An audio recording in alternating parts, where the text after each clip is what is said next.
السلام عليكم ومرحبا بكم معايا في وصفه جديده من وصفات كويزين سهام جبراني. اليوم ان شاء الله غادي نقترح لكم واحد التحليه وهي كلافوتي بالمشماش. كيجي الطعم ديالها رائع جدا. نتمنى ان شاء الله هاد الوصفه تنال اعجابكم. نخليكم مع المقادير وطريقه التحضير. بسم الله. غادي نحتاجوا المكونات التاليه. عندنا هنا 65 غرام ديال دقيق الفورس او الدقيق الابيض.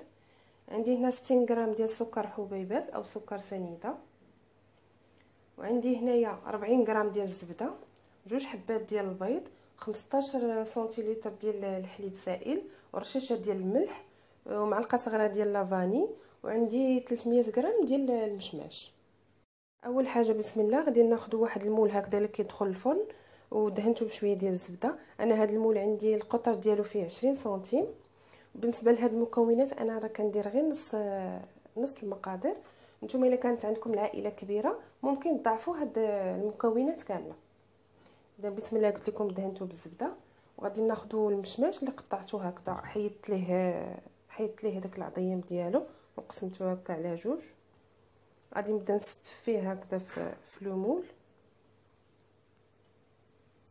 هنا من بعد ما استفت هذاك المشماش ديالي كله بهذا الشكل هذا، غادي ناخذ شويه ديال السكر سنيده وغادي نرشو عليه هكذا من الفوق باش كيتعسل لينا هذا المشماش وما يجيناش هكذاك حامض.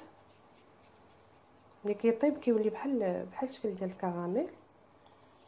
غير شويه، واحد المعلقه كبيره ديال السكر سنيده صافي. وغادي نخليه هكذا جانبا، وغادي ندوزو باش نوجدو الخليط الثاني. من بعد كناخذوا واحد الاناء هكذا او واحد لوبول، كنديروا فيه البيض. بسم الله. البيض يكون غير بالحراره ديال المطبخ. من بعد كندير واحد الرشيشه ديال المليحه شويه،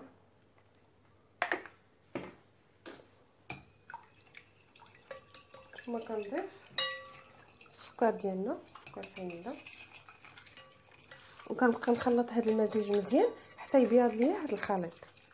من بعد ما خلطت البيض مزيان مع داك السكر حتى داب ليا واصبح الخليط هكذا مرغوي بهذا الشكل هذا، ممكن تستعملوا الباتور في هذه الحاله هذه باش دغيا تسربين.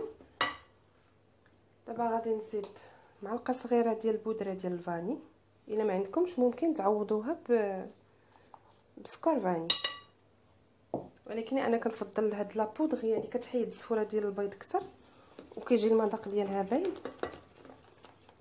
من بعد كنبدا نضيف الدقيق بشويه بشويه، الدقيق مغربل من قبل. بالنسبه لهاد الكلافوتي هذا راه ما كنديروش فيه الخميره ديال الحلوى. بعد ما كملت الكميه كامله ديال الدقيق اللي عندي وتحصلت على خليط بهذا الشكل هذا، ما كيكونش فيه هذوك الكويرات ديال الدقيق، دابا غادي نخوي عليه هذا الحليب تا هو كيكون غير بدرجه الحراره ديال المطبخ.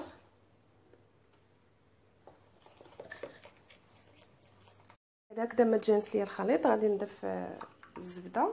كيف قلنا 40 غرام ديال الزبده ذوبتها، وغادي نخلط كلشي مزيان. بعد ما تجانسوا ليا المكونات كلها مع بعضياتها غادي نجيبو المول اللي درنا فيه المشماش وغادي نخوي عليه هذا الخليط هذا. بسم الله. غير بشويه نحاولوا نخويو الخليط هكذا الوسط باش ما يطلعوش لنا هذوك المشماش الفوق.